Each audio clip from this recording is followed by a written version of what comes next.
Bueno, pues buenas tardes a todos, mucho gusto.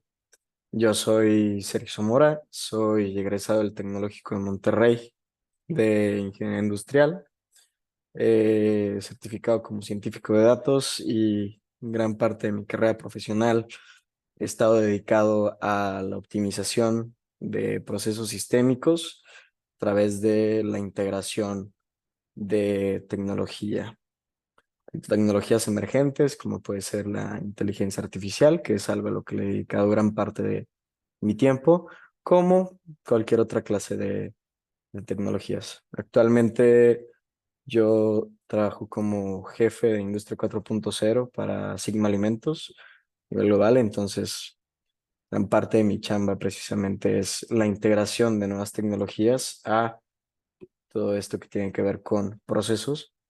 Y el día de hoy les quiero compartir una metodología que desarrollé hace algunos años con unos compañeros, que precisamente es un framework de trabajo para poder llevar un proceso desde cero hasta un punto óptimo donde ya podemos ser capaces de integrar tecnología para comenzar a automatizar las labores y las distintas acciones que tienen que ver con este proceso, ¿no?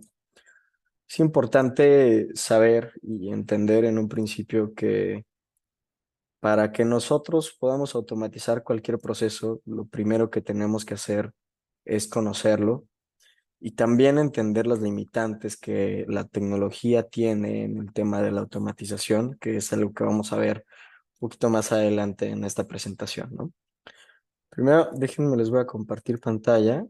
Por favor, díganme si ya se alcanza a ver. Pero primero, creo que ya se ve, ¿no? Sí, Ok, buenísimo. Primero partimos por definir lo que es un proceso. Un proceso es un conjunto de partes conectadas entre sí que realizan acciones definidas en un orden específico para lograr un objetivo particular. Y a mí algo que me gusta hacer, o que me gusta resaltar en esta parte del conjunto de partes, ¿a qué nos referimos con estas partes? Normalmente estas partes las conocemos como agentes.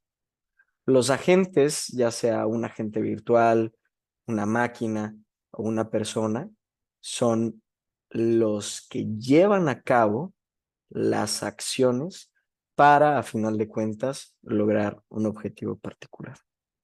¿Ok? Entonces, la metodología de EOT está dividida en tres partes principales. La primera es la estandarización, seguida de la optimización y al final la transformación. Cuando hablamos de la estandarización, y esta parte es la base de todo lo que vamos a hacer, es cuáles son las reglas, entender nuestro proceso y saber cuáles son las reglas que se van a seguir, cuáles son los agentes que van a estar ejerciendo las acciones, cuáles son los insumos que nosotros vamos a tener y cuál es el resultado final que nosotros queremos lograr. La estandarización va muy de la mano con la homologación. Todos los procesos los cuales nosotros no podamos homologar, no podamos explicar parte por parte, acción por acción, va a ser muy complicados poder optimizarlos y ya no se hable de poder transformarlos y automatizarlos. Si nosotros no sabemos con detalle qué cosa entra en cada parte del proceso que nosotros estamos tratando de automatizar, nunca lo vamos a poder lograr. Y me ha pasado, por ejemplo, llegó un día un compañero el otro día y me decía que quería automatizar el proceso de registro para un evento que iban a hacer, ¿no? Y yo le preguntaba, oye, bueno, ¿cuáles son los puntos de información que te tienen que mandar? No, pues depende, ¿no? Pues hay unos que me mandan esto, otros que me mandan esto otro. Ok, primero que nada, tenemos que ponernos a pensar cuáles son esos puntos iniciales o esos inputs de información que nosotros necesitamos, que a final de cuentas, al momento de transformarlos, nos van a poder dar el resultado que tú quieres. Si no, pues nunca lo vamos a poder transformar, ¿verdad? Okay, y en este proceso que tú haces, ¿cuáles son las pasos? ¿Cuáles son los pasos? Pues a veces lo hacemos de una manera, otras veces lo hacemos de forma distinta. ¿Ok? ¿Qué es lo que define si lo haces de una manera o de otra? No, pues ciertas cosas, ¿no? Al aire. En la parte de la estandarización, lo que nosotros hacemos precisamente es identificar y definir correctamente estas partes que conforman el proceso como tal. ¿Cuáles son los insumos? ¿Cuál es el proceso paso por paso? Si hay alguna decisión que se tiene que tomar, ¿cuáles son las reglas o cuáles son los criterios de decisión que se tienen que tomar? ¿Quién está ejerciendo las acciones en este momento? Y precisamente en la parte de automatización, y este es un adelanto, pero precisamente en la parte de automatización lo que nosotros hacemos es cambiar a los agentes y cambiar las reglas. Cuando hablamos de optimización y yéndonos un poquito a las reglas, precisamente una vez que nosotros ya tenemos mapeado el proceso, que ya sabemos de pie a pa qué es lo que está sucediendo, lo siguiente que nosotros tenemos que hacer es optimizar este proceso. Y para poder optimizar el proceso, muchas veces no requerimos incluir absolutamente nada de tecnología. Simplemente con modificar la forma, el orden o el cómo se están haciendo las acciones, aunque no cambies el agente, simplemente con modificar esta parte de las reglas, nosotros podemos tener un proceso más óptimo. ¿Qué quiere decir un proceso más óptimo? Un proceso más rápido, un proceso de mejor calidad. ¿Ok? En la parte de la transformación es cuando nosotros comenzamos a incluir todas estas tecnologías. Y precisamente es aquí en donde una vez que ya sabemos cuáles son las reglas, que ya refinamos estas reglas para tenerlas en un punto que sea verdaderamente óptimo, que no tengamos desperdicios de tiempo o que no tengamos procesos que no aporten valor o que aquellos procesos que no aportan valor ya redujimos el tiempo de estos lo más que podíamos. Entonces ya nosotros pasamos a integrar tecnologías que nos permitan ejercer estas reglas, ejercer estas acciones y, parte muy importante, actuar de forma autónoma. Para el proceso de estandarización, traigo hoy dos herramientas que son las herramientas que más he utilizado, mis favoritas y las que siempre me han servido para poder hacer este mapeo del proceso de principio a fin y poder entender todas sus partes y cómo estas partes se relacionan entre sí. La primera, y por donde siempre me gusta comenzar, es un diagrama de CIPIC, que es muy similar al que verán aquí en pantalla, ¿no? Tenemos 5 columnas distintas con 5 títulos distintos y cada uno de estos títulos o cada una de estas casillas nos sirven para nosotros poder definir, anotar e identificar las distintas partes o las distintas respuestas a todas las preguntas que un proceso tiene. ¿Quién? ¿Dónde? ¿Cómo? ¿Qué? ¿Y a quién? El CIPOC comienza por la columna de supplier. En esta columna lo que nosotros tenemos que hacer es anotar de dónde o quién nos va a dar los materiales o la materia prima para que nosotros podamos ejercer el proceso. Y aquí este supplier puede ser tan abstracto como nosotros queramos. Podemos estar hablando de, por ejemplo, una plataforma, si ustedes hacen e-commerce. Mi supplier, por ejemplo, es Zendesk. Zendesk es el que me está mandando la información. Entonces, Zendesk es mi supplier. Aquí, en el ejemplo que tenemos en pantalla, agarré un proceso súper sencillo, que es el proceso relativamente bien mapeado, porque no está tan a detalle, de una persona que va a una pizzería, ¿no? De cómo hacer una pizza, ¿no? En el caso que nosotros tenemos, el supplier, y bueno, hay que verlo. Primero que nada, el cliente es un supplier. Y esto es en ocasiones un poquito complicado de entender porque va contra lo que nosotros intuiríamos que es, ¿cómo se llama? Que es normal, ¿no? Normalmente pues, el cliente es el cliente, ¿no? Va hasta la derecha, ¿no? No puede ir en un principio, pero no.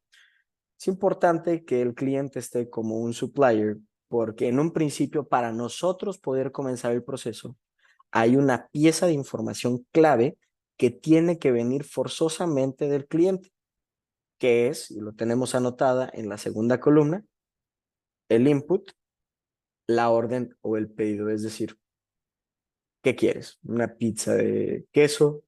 ¿Una pizza hawaiana? ¿Una pizza de pepperoni? Esa parte de información es un input, es un insumo, llamarlo de alguna manera, es algo que tiene que entrar forzosamente al proceso para que el proceso pueda correr de forma exitosa, ¿no?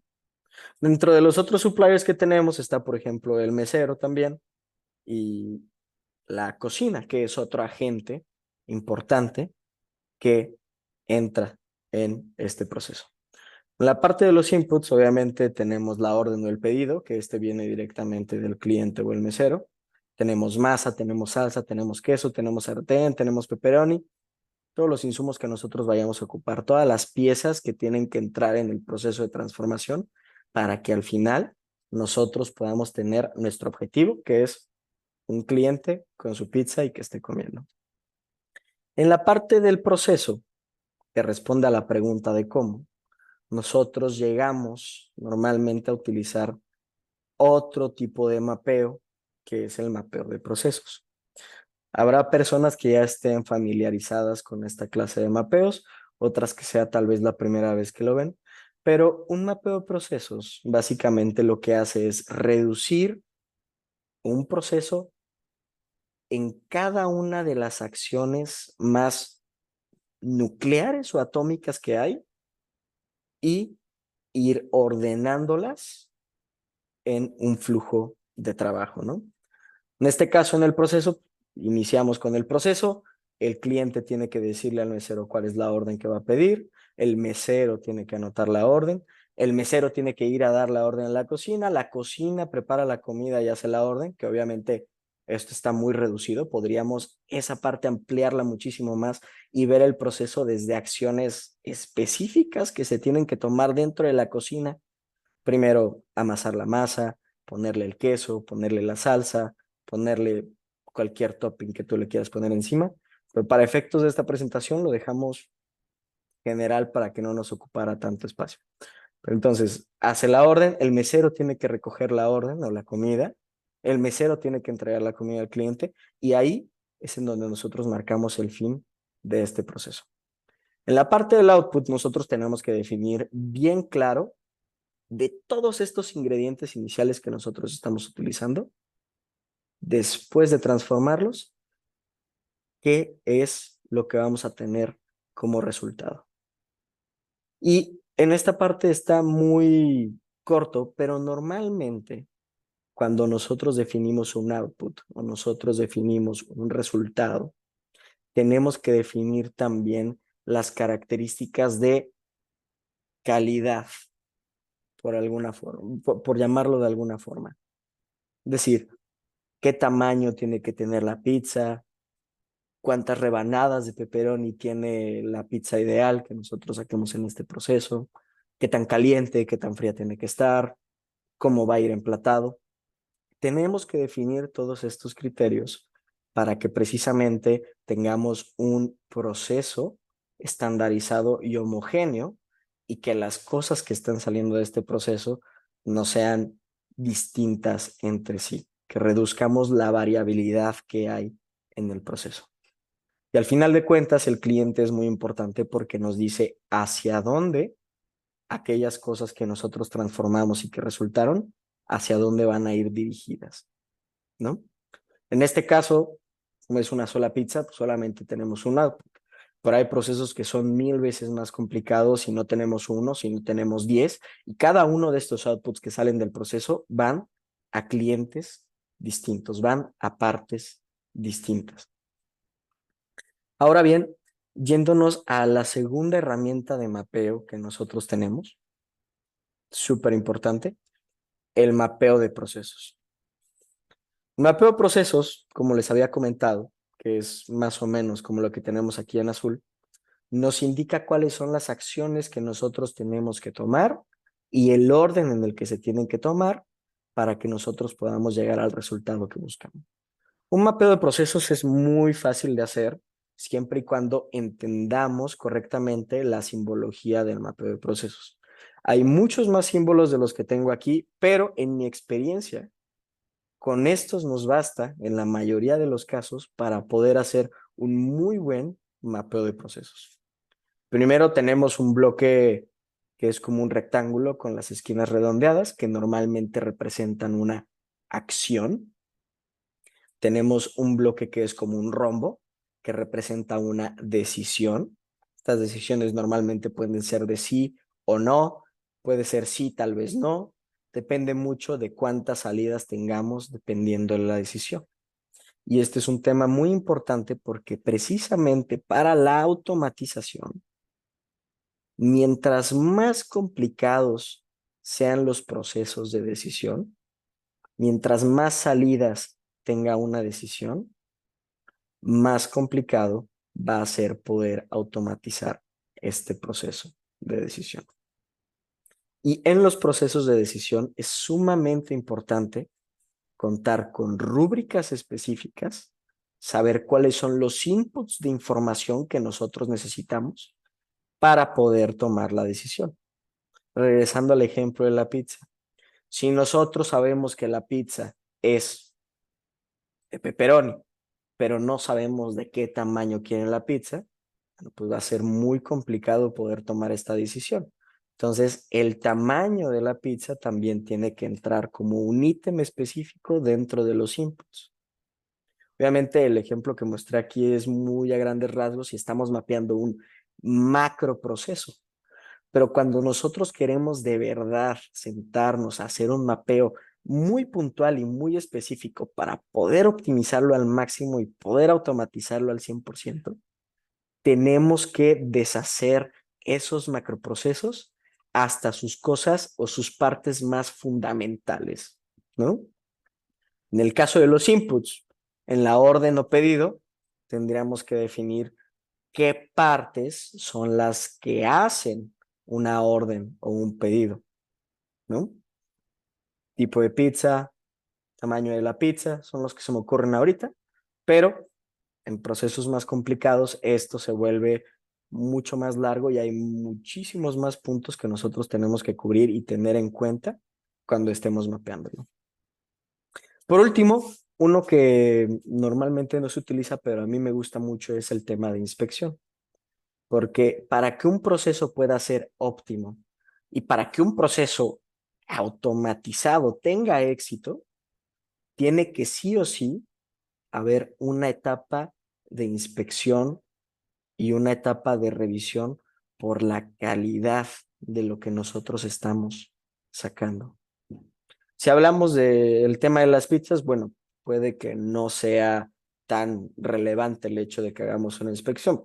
Tal vez la pizza no, el queso no cubrió completamente la masa, no sé, pero si hablamos de procesos de mayor relevancia o de mayor impacto, como es, por ejemplo, yéndonos a la manufactura, ¿no? El hecho del proceso de hacer un carro. Si nosotros no llevamos a cabo una tarea de inspección, puede resultar en unas fallas de calidad que definitivamente podrían estar afectando de gran manera las vidas de personas, ¿no? Entonces, súper importante. Ahora, viendo específicamente el tema de mapeo de procesos, les quiero mostrar otra manera en la que nosotros podemos hacer estos mapeos de procesos, que también es muy útil porque podemos ver en un solo diagrama tanto los agentes como los procesos y el orden de estos, ¿no? Por ejemplo, en este caso tenemos tres líneas distintas, se llama swim lane. Este es un diagrama de swim lane, ¿no? Entonces, tenemos distintos canales y en cada uno de estos canales, pues obviamente estamos mapeando que la acción la hace un agente específico. Entonces, viendo el mismo ejemplo de la pizza, aquí tendríamos los tres agentes principales, el comensal, el mesero y la cocina. Y para cada uno de estos mapearíamos también cada una de las acciones que se tienen que llevar a cabo. Algo que a mí me gusta hacer, que no es común de esta clase de mapeos, más bien lo vemos en mapeos un poquito más enfocados a la industria, como puede ser el Value Stream Mapping, por ejemplo, es el anotar los tiempos de procesos, porque esto nos permite precisamente acortar, y lo que les decía en un principio, ¿no? Para optimizar un proceso, lo que queremos hacer es acortar los tiempos que no aportan valor. ¿Dónde podemos ver estos tiempos de los procesos que no aportan valor? Por ejemplo, aquí, ¿no? En este tiempo que tenemos entre una acción y otra. Oye, pues sabes qué, el comensal pues, se tardó 15 minutos, 15 segundos en decir la orden. No hay tiempo entre que dicen la orden y nota la orden porque lo están haciendo en paralelo prácticamente.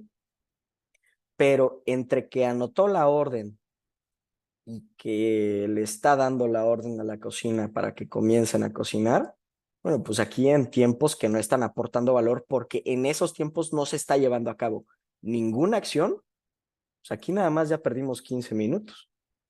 Si no tuviéramos estos tiempos o si redujéramos estos tiempos, pues ahí nos tomaría prácticamente todo este proceso en realidad alrededor de menos de un minuto, ¿no? Pero en lo que el mesero se fue al baño o se le atravesó algo o sabes que pues está tomando otras órdenes o lo que sea, pues en este proceso que como tal no estás llevando a cabo ninguna acción específica, ninguna transformación, no estás creando valor en esos tiempos, pues en ese tiempo ya perdiste gran parte, un buen tiempo de tu proceso, ¿no? Entonces, es algo que me gusta bastante a mí hacer porque precisamente, como les comento, lo que buscamos hacer es o eliminar, en caso de ser posible, que normalmente es complicado, pero o eliminar o reducir aquellos tiempos muertos o aquellas actividades que no aportan valor. Y ahorita lo vamos a ver un poquito más en la presentación. Pero ajá, otra parte importante del mapeo de procesos que quiero que se lleven de esta plática que estamos teniendo es que el mapeo tiene que ser tan simple o tan complejo como el proceso lo demande, ¿no? Tenemos que reducir, y como les decía, tenemos que reducir los procesos que podría ser, por ejemplo, hornear la pizza, cocinar la pizza. Bueno, ese cocinar la pizza lo tenemos que dividir en cada una de sus actividades. Por ejemplo, el hecho de anotar la orden, bueno, pues tal vez el decir, agarra el lápiz, posiciona el lápiz encima de la tabla, escribe la letra A, escribe la letra B, bueno, tal vez a ese nivel de detalle no nos sirve, pero tenemos que llevarlo hasta el nivel de detalle que el proceso lo demande. Es decir, cada una de las acciones individuales que de una u otra forma están aportando valor o son pieza clave para que las cosas se puedan dar. Y del lado izquierdo les estoy mostrando un ejemplo real de un mapeo real de un proceso que se tiene. Como pueden ver, comparado con el proceso de la pizza es muchísimo más amplio, se tienen muchas más decisiones, hay muchos más elementos involucrados, pero también esto, al final de cuentas, es cuestión de qué tan complejo sea su proceso, qué tantas partes involucradas existan, cuántos pasos y cuántas acciones se tienen que tomar. Y también de verlo entre un macro o un microproceso, ¿no? Regresándome un poquito al ejemplo que teníamos acá atrás, en este CIPOC, nosotros estamos viendo el proceso desde un punto de vista macro, porque dentro de este proceso existen otros procesos que forman parte de este macroproceso. Entonces, un macroproceso está compuesto por microprocesos. En este caso, el proceso completo de hacer la pizza y entregársela al comensal se puede dividir en el proceso de recibir la orden y darla a la cocina, el proceso de cocinar la pizza y el proceso de entregar la comida, ¿no? Y por ejemplo, yéndonos a este mapeo en particular, pues podemos ver que tengo distintas cajitas, ¿no? Cada una de estas distintas cajitas marca aproximadamente dónde comienza y dónde termina cada uno de los subprocesos que conforman el macroproceso que nosotros mapeamos. También, parte importante y un tip que a mí me sirve mucho, me sirvió mucho en el momento en el que me lo dijeron, creo que es una buena práctica. Cuando nosotros estemos mapeando actividades en un mapeo de procesos, hay que tratar de dejar estas actividades siempre en infinitivo, ¿no? Agarrar, coser, escribir. Siempre hay que tratar de dejar las actividades en aquellas que son, y se pueden escribir y se pueden, eh, ¿cómo se llama? Se pueden compartir en infinitivo y hay que evitar también conceptos o procesos que están un poquito más abstractos, ¿no? Estos procesos abstractos hay que tratar de deshacerlos y llegar a aquellas actividades que podríamos explicar fácilmente con verbos en infinitivo para verdaderamente estar destilando todo lo que conlleva un proceso. ¿Mm? Ahora vamos a pasar a una de mis partes favoritas, que es el tema de la optimización. ¿Mm? Primero tenemos que saber cuál es el proceso, qué es lo que estamos haciendo, cómo lo estamos haciendo, qué partes juegan qué papel, qué tiene que ir primero, qué tiene que ir después y cuál es el objetivo con sus características específicas de lo que queremos lograr. Y una vez que ya tenemos esto, pues ya podemos comenzar a optimizar. Que a final de cuentas, como les comentaba y creo que vienen acá, a final de cuentas el tema de optimizar es reducir o eliminar las ineficiencias, ¿no? Y aquí hay dos reglas que normalmente en la mayoría de los procesos que yo he visto son cosas que son fáciles de detectar y que también se pueden modificar para poder optimizar nuestros procesos, ¿no? El primero es reducir los tiempos que no aportan valor. Para reducir los tiempos que no aportan valor, pues tenemos que aprender a distinguirlos. Y una forma muy fácil de distinguirla es preguntarnos, ¿esto que estoy haciendo está transformando o está creando algo?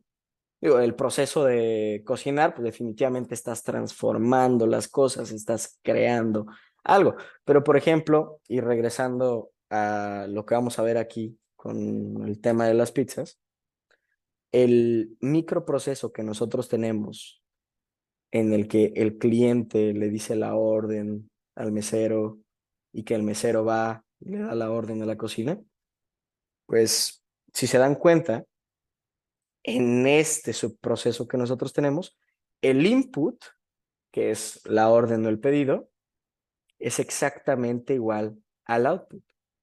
Entonces, aquí no está habiendo valor.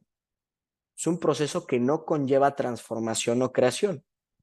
Simplemente es un proceso en el que pasamos a B sin transformación. Por lo tanto, estas actividades obviamente las podríamos identificar como actividades que no aportan valor. Y aquí es en donde nosotros encontramos esas partes en las que podemos optimizar y en las que podemos automatizar cosas.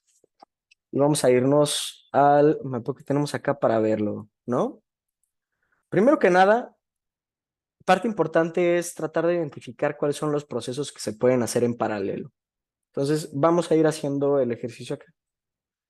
Entre que dice la orden y entre que anota la orden el mesero, pues en realidad esas dos actividades se pueden hacer en paralelo, entonces podemos eliminar esto y en vez de tener aquí tal vez 30 segundos, vamos a decir que estas dos actividades, como se están realizando en paralelo, nos toman 15 segundos en total. Y ahora sí, aquí es en donde nosotros tenemos el proceso que como tal no está aportando valor y podemos identificar que al menos en esta parte de acá menos en esta parte de acá, hay un agente que está de más y que podríamos llegar a eliminar. Si es que no queremos reducir, podríamos llegar a eliminarlo. ¿Por qué? Porque el mesero, como tal, está funcionando únicamente como un mensajero. No hay ninguna transformación como tal que esté llevándose a cabo aquí, ¿no? Entonces, como tal, la comunicación que está habiendo o el proceso que hay tendría que ser de comensal directamente a la cocina, porque el mesero y estos tiempos que tenemos aquí, en realidad no nos están aportando nada de valor, ¿no? Entonces, el comensal tiene que decir la orden y el mismo input de esta orden que nosotros tenemos tiene que pasar directamente hacia la cocina.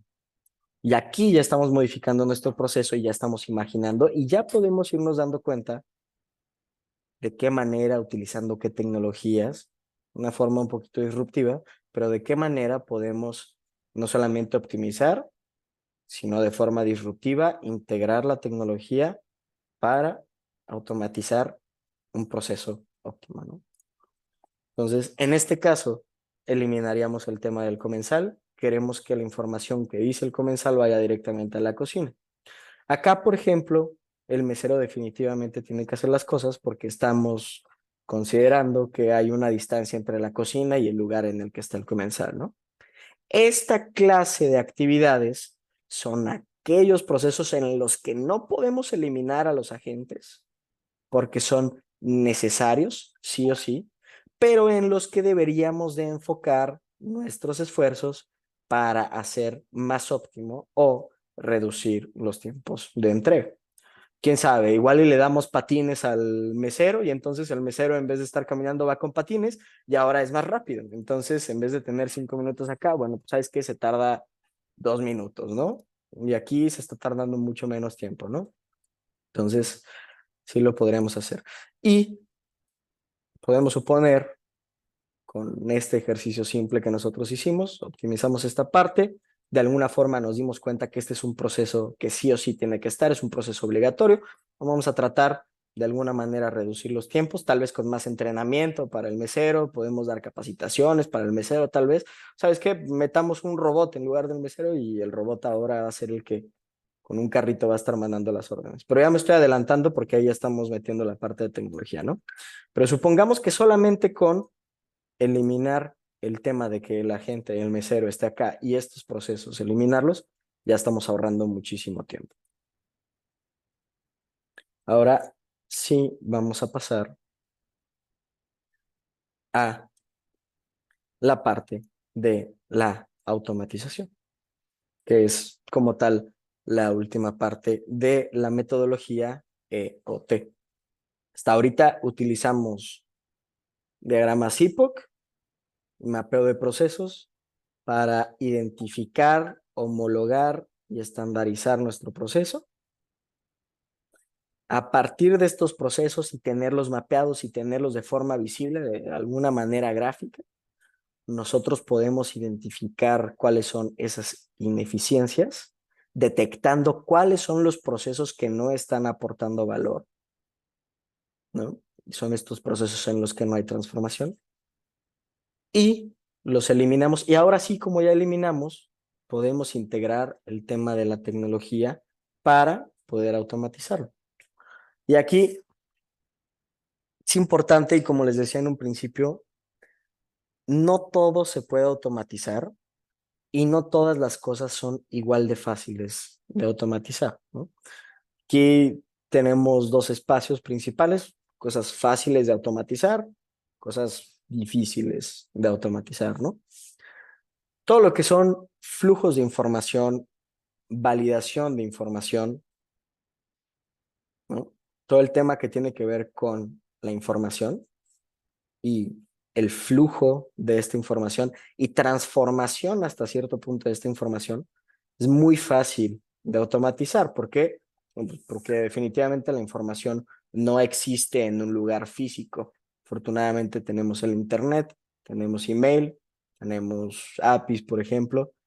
Entonces, este flujo de la información o mandar la información se puede hacer mucho más simple porque como tal no hay un desplazamiento físico de punto A punto B, sino más bien es un desplazamiento teórico de esta información, ¿no?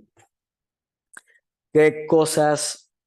Ay, creo que aquí la presentación está mal, esto de marketing y ventas no debería venir. Pero, ¿qué cosas son más complicadas de automatizar?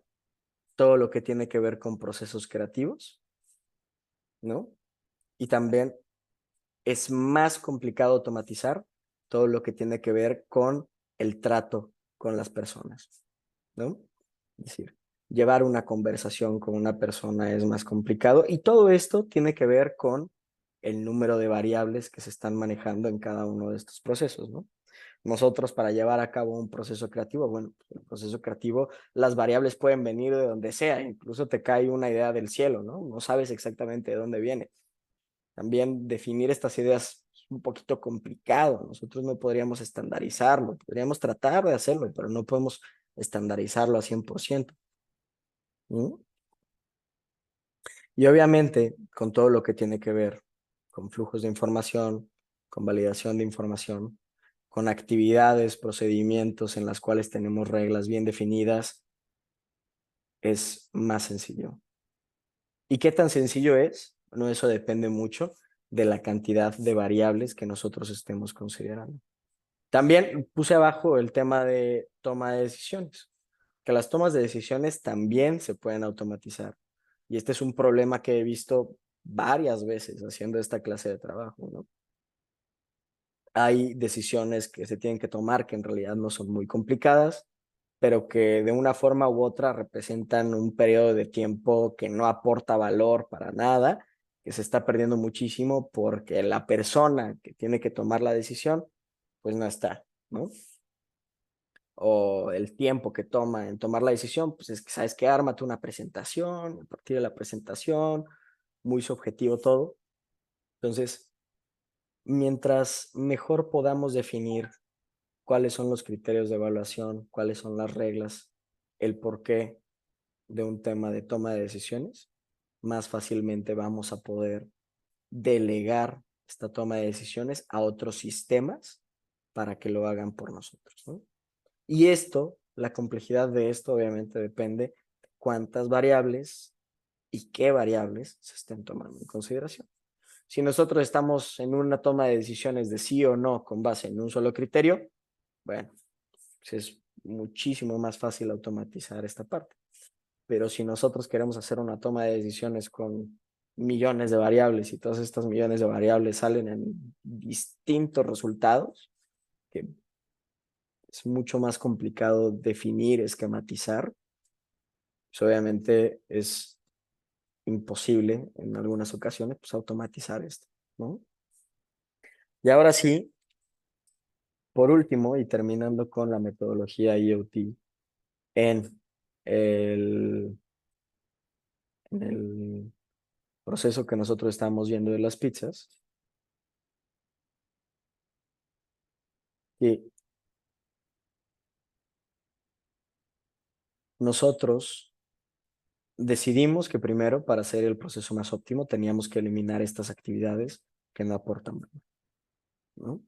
Y ahora lo que tenemos que hacer es permitir, de alguna manera, que esta parte de acá, el decir la orden y el cocinar la orden, pues, se haga de forma más eficiente. Y acá podríamos, y aquí es en donde viene el tema del conocimiento tecnológico, ¿no? ¿Y qué pasa si lo hacemos como los McDonald's en Estados Unidos, ¿no? Pues llegas y en vez de ir con el cajero directamente y que el cajero meta la orden y demás, pues ¿qué tal si ponemos una tablet y directamente de la tablet viene la información y la información fluye para que podamos pasar al proceso que en verdad nos interesa, ¿no? Así es como nosotros podemos integrar el tema de la tecnología, pero obviamente pues, estas cosas que parecerían obvias, normalmente no son tan obvias. Requerimos primero estandarizar, requerimos poder verlo para poder identificar estas áreas de oportunidad. Y por último, y yendo más específico al tema de la toma de decisiones, el tema de la toma de decisiones es precisamente una de las partes en las que la inteligencia artificial tiene un mayor impacto. Que como les decía, la toma de decisiones en muchas ocasiones es una de las cosas que más retrasa ciertos procesos. Y afortunadamente la inteligencia artificial nos permite, a través de algoritmos y a través de distintos sistemas, poder considerar un mayor número de variables y hacer una evaluación de forma automática para poder tomar el tema de las decisiones, ¿no? Para esto es importante que nosotros podamos entender cómo funciona correctamente la inteligencia artificial, qué significa esto y cómo lo podemos integrar a este proceso que nosotros estamos haciendo de automatización y digitalización de procesos. Primero que nada hay que entender que todos los sistemas de inteligencia artificial que existen, incluso ChatGPT, funcionan como un sistema de predicción. Incluso ChatGPT, al momento de darte una respuesta, lo que está haciendo es empleando un algoritmo de predicción que dice cuál es la probabilidad de que una letra vaya después de otra letra con base en el input que tú le estás dando, ¿no? Y obviamente, como la inteligencia artificial está basada en el tema de predicción, pues da muchas ventajas a la hora de tomar decisiones, como la primera, que elimina, bueno, no elimina, pero reduce, bien empleado, reduce la incertidumbre en la toma de decisiones, ¿no? Que obviamente, como estamos hablando de una predicción, si antes nosotros teníamos una regla definida para tomar alguna decisión, ahora nosotros podemos considerar otras variables del futuro para cambiar estas reglas definidas en un cálculo estadístico que nos va a decir cuál es la mejor opción para tomar basado en probabilidades, ¿no? Y aquí normalmente me gusta poner un ejemplo muy sencillo para que se pueda entender el tema de cómo podemos integrar la inteligencia artificial, el machine learning, a este cambio en los procesos sistémicos, poder automatizarlos y poderlos hacer más óptimos. Siempre pongo este ejemplo de los semáforos, ¿no? Los semáforos comúnmente funcionan con un sistema de reglas fijas. Es decir, 60 segundos va a estar en rojo, 60 segundos va a estar en verde. Esto obviamente es bueno porque no tienes que tener a una persona, como le hacían antes, poner a un policía en la esquina y que el policía le esté dando paso a los vehículos, ¿no? Pero también tiene algunas limitantes.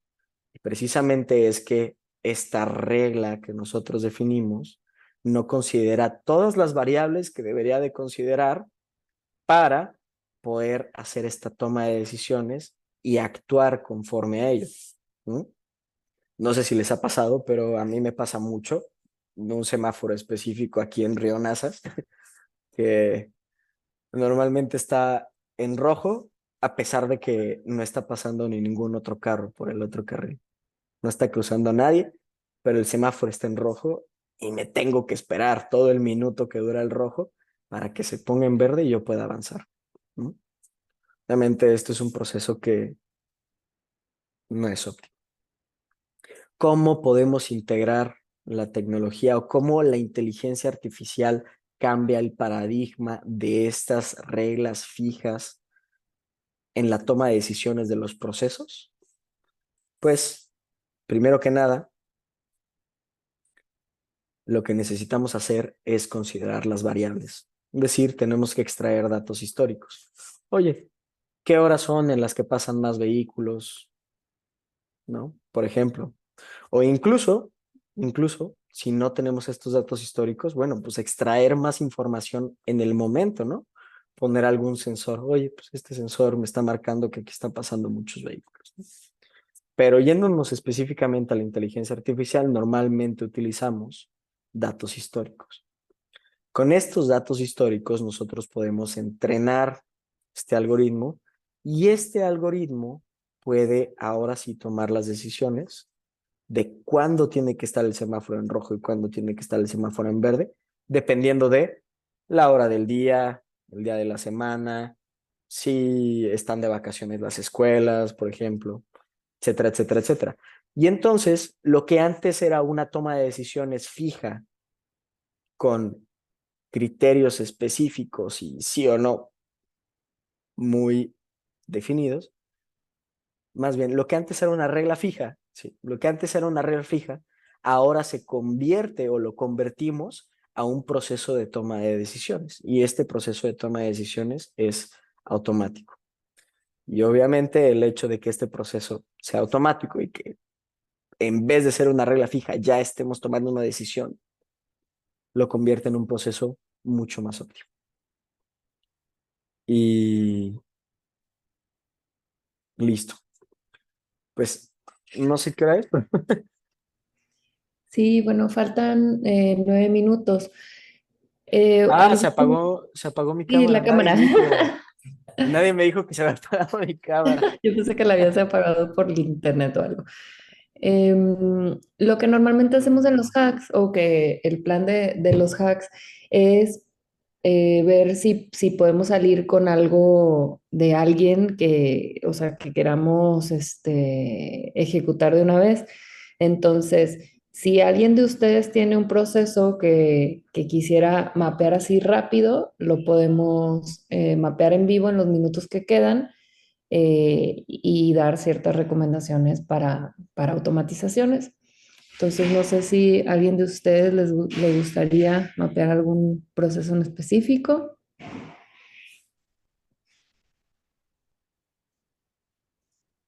No, no, algo que tengan, puede ser sencillo, puede ser, em, mm, ¿qué podría ser? ¿Se te ocurre algo, Sergio? A ver, sí, Rodrigo, dale. Sí, yo creo que algo que nosotros vemos mucho en la consultoría en la que estamos, que es igual mucho de business intelligence y de procesos, es el andar verificando la información y actualizándola. Hay muchos diferentes ERPs en donde pues, se tienen que meter manualito, o sea, en base a los dashboards que nosotros creamos, pues hay veces que la información está incorrecta. Y pues entonces es ese proceso de corrección de datos. Yo creo que eso puede ser algo que, digo, lo platicó ahí Sergio en un principio de cómo se tienen que validar los datos y estaba ahí como que en medio de que se tiene que validar o no. Pues no sé si Claro. podemos hacer un proceso de que puedo meter tecnología ya de un dashboard a corregir datos de un ERP, digamos. No sé Sí. si es complejo o no, pero siento que Eh, muchos tienen el tema. sí, ahorita con lo que comentas, y qué bueno que lo comentas, porque ese es otro tipo de ineficiencia que se tiene también en algunos procesos, que es el tema de retrabajos, ¿no? Retrabajos, a final de cuentas, no aporta valor y te está causando verdaderamente un problema. Entonces, al menos en el caso que tú me estás comentando, en lugar de enfocarnos directamente en optimizar un proceso que no te está agregando valor, que sería el tema del retrabajo, yo me enfocaría más bien en la parte anterior, en el tema de transformación, poner algún filtro de calidad para que la información verdaderamente llegue de la manera en la que nosotros queremos que llegue. Y esto va muy de la mano con la definición correcta de cuáles son los puntos, cuál es el tipo de información, cuáles son, sí, cuál es el tipo de información, en qué formato y cómo tiene que llegar a estos dashboards que tú estás comentando. Sí, también, por ejemplo, verificar que esos datos que están dentro del sistema estén correctos y estén bien ingresados, porque muchas veces es cuestión de que las bases de datos no están suficientemente limpias. Entonces, al momento de pasar una información a otra, o una información de una plataforma a otra, por ejemplo, o a un reporte, se dan cuenta que hay fallos que incluso vienen de raíz de cómo se obtiene esa información. A veces incluso hasta es de formato, por ejemplo, en fecha, de que día, hora y año. Y vienen al revés, entonces se genera ahí una cosa rara al momento de pasar Eh, los datos. Esos problemas nos topamos todos los días. No, mano, Ajá. la cantidad de modelos dimensionales que se nos han roto por que cambia el formato en la base de datos al dashboard, no, Sí, horrible. Ujú. sí, y por ejemplo, si tú antes de pasar la información de un lugar a otro generas una API que te ayude a validar que esa información se esté enviando con el formato correcto, entonces ya toda la información que tú recibes, o sea, por ejemplo, ahí tienes la información dijiste en un RPA o en dónde lo tienes, o en un CRM. Sí, no, en un ERP, o sea, hay veces que En- usa NetSuite o Oracle, o sea, en general como que cualquiera. He trabajado con ok. varios. Sí. Entonces, supongamos ahí podrías hacer un sistema para poder verificar que la información, es una API en realidad, para poder verificar que la información esté correcta y si no, que haga la corrección de los datos, ¿sí? Y que esa información pase de ahí digamos, a ser procesada o que pase a una base de datos ya limpia para poder generar un reporte de manera automatizada, por ejemplo. O sea, decir Ya. si por eso necesitamos generar un dashboard, bueno, a lo mejor ya la información la estamos limpiando en el proceso, ¿sí? Pero principalmente, sí, así como dice Sergio, habría que ver en dónde está el problema principal, o sea, por qué estás retrabajando o por qué se está retrabajando. Si es en simplemente en que no se tiene un formato, bueno, hay formas de que ese formato se pueda estandarizar para que llegue correctamente a la base de datos nueva, por así decirlo. Ujú. Ok, va. Eh, Digo, a final de cuentas, en ese proceso en específico, bueno, ahorita comparto pantalla, la verdad es que necesitaría más elementos para poder notarlo correctamente, pero así de bote pronto, con lo que me estás diciendo, yo imaginaría algo más o menos así.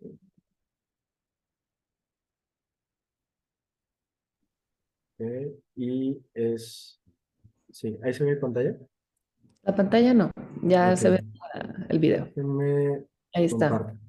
No sé si se entienda la idea, la verdad es que como te digo, necesitaría más elementos para poder Contexto. hacerlo correctamente. Pero, mira, por ejemplo, acá vamos a poner el color de trabajo, ¿no? Esta es, este es el flujo que tú tienes ahorita, por así decirlo, ¿no? A ver si me entienden, ¿no? Pero esta cláusula, por así decirlo, o esta toma de decisiones de, oye, la información está bien, está mal, la tienes al final del proceso. Lo que propondría, en lugar de que lo tuvieras al final, porque ya terminó el proceso, ya terminó la transformación, te tienes que regresar a hacer un retrabajo, propondría poner una cláusula antes para verificar que cumple con los criterios. ¿Cómo podemos verificar que cumple con los criterios? Si alguien en tu equipo sabe programar, utiliza Python o por el estilo, creo que puede ser muy fácil armar un script eh, relativamente sencillo para que pueda verificar ciertos puntos y si la información cumple con esos puntos, bueno, entonces ya se manda al dashboard. Si no cumple con los puntos, pues entonces tenemos que hacer el preprocesamiento y del preprocesamiento ya se manda al dashboard. Pero aquí estaríamos hablando de un proceso que sí te está aportando valor. Al final de cuentas no es un retrabajo y te estás evitando problemas de calidad. Que también el tema de calidad es algo súper importante en los procesos, ¿no? Entonces, llamémoslo como un control de calidad previo que te dice si está cumpliendo con los criterios que tú tienes establecidos. Para esto, obviamente, tienes que definir precisamente lo que estábamos platicando de los inputs y los outputs, definir los inputs con lujo de detalle, cuál es el tipo de datos, si es un string, si es un datetime, si es un número, si el número es flotante, si tiene que ser un número entero, definirlo con lujo de detalle para que cumpla con las necesidades que tú tienes y ahora sí, ya el flujo de información te puede correr.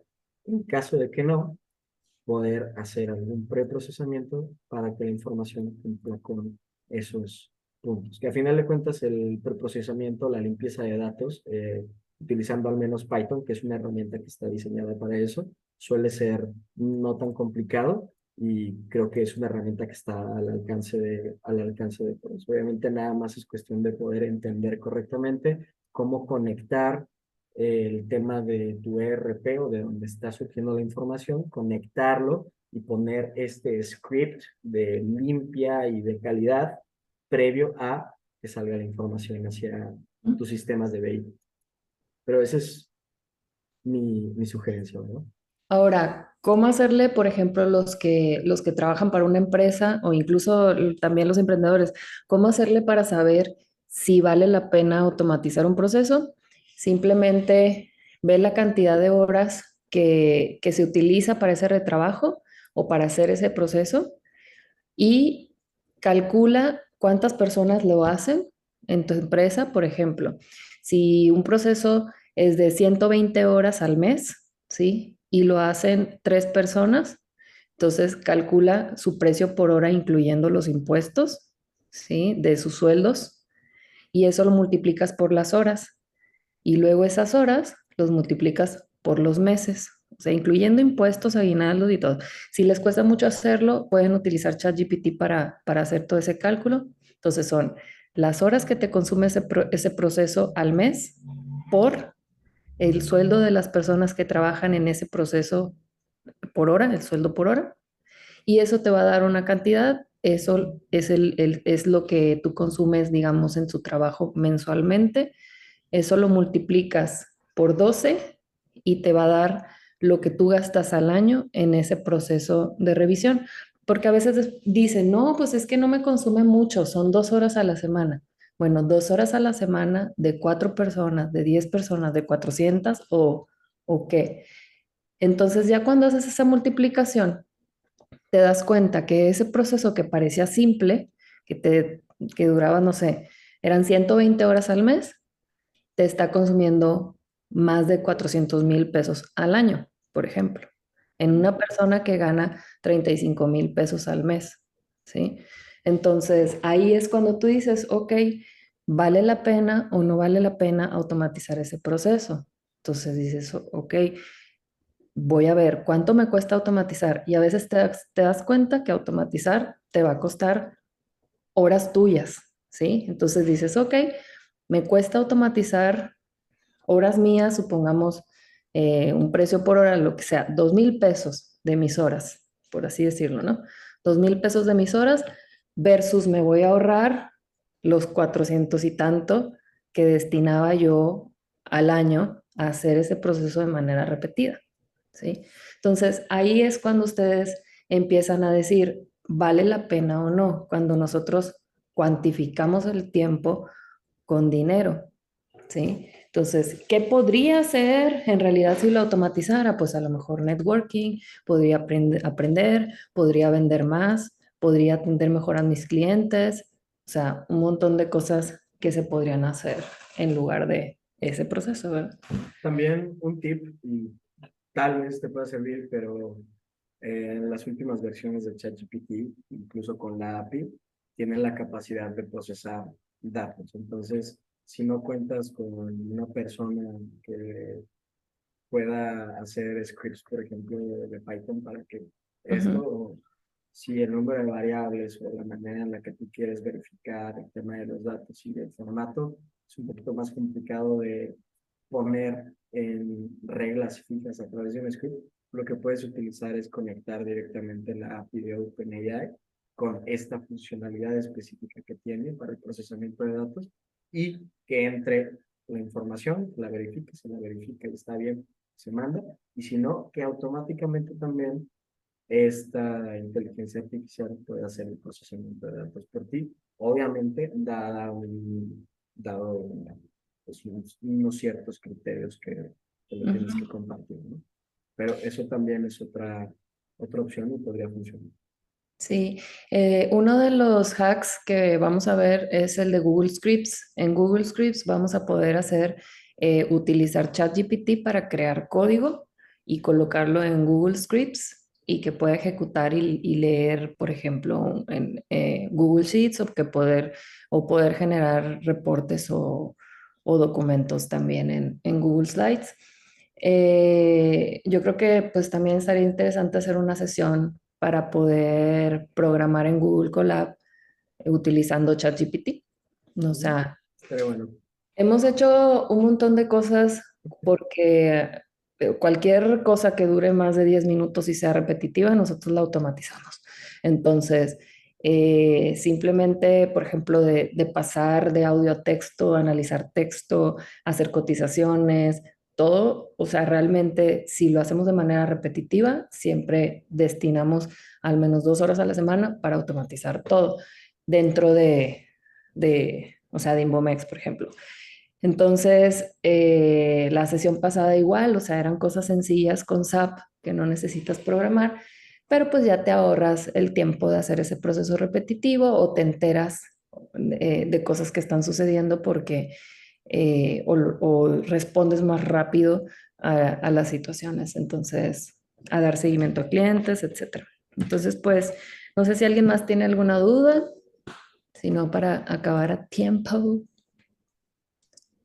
¿Alguien más? ¿Alguna duda? ¿No? Ok.